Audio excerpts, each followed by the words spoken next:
हरिवंश जी का सार्वजनिक जीवन केवल संसदीय कामों तक सीमित नहीं रहा है। पत्रकारिता के उच्च मानदंड आज भी आदर्श के रूप में रेखांकित किए जाते हैं। लंबा जीवन पत्रकारिता का रहा, लेकिन पत्रकारिता में भी उन्होंने उच्च मानदंड को हमेशा आधार माना। हम सब जानते हैं उनकी लेखनी में धार है,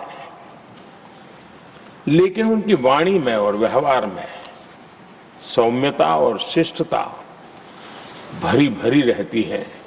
ये अपने आप में, और मैं जब गुजरात में था तब भी मैं उनकी लेखों को पढ़ने की मेरी आदत रही थी, और मैं देखता था कि वे अपना पक्ष बड़ी दृढ़ता के साथ रखते थे, और मैं अनुभव करता था कि उसमें काफी अध्ययन के बाद उसका निचोड़ उसमें प्रकट होता था। पत्रकारिता में भी अंतिम व्यक्ति तक पहुंचने का उनका निरंतर प्रयास रहा, और एक सफल प्रयास भी रहा।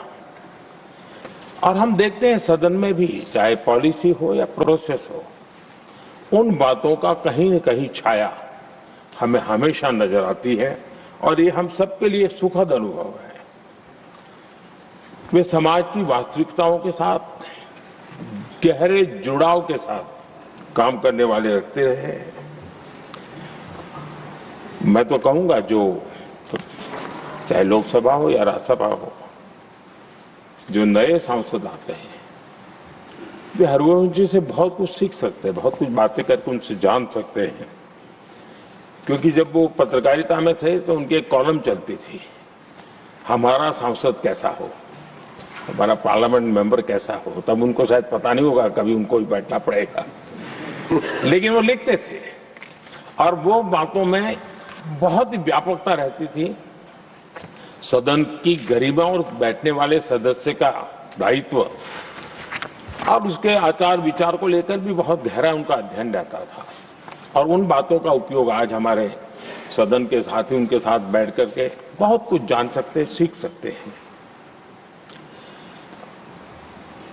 समय की पाबंदी, एक डिसिप्लिन लाइफ में, और अपने कर्तव्यों के प्रति गंभीरता, ये आपकी विशेषता रही है, और शायद इसी के कारण आप सर्वस्वीकृत व्यक्तित्व आपका विकसित हुआ है।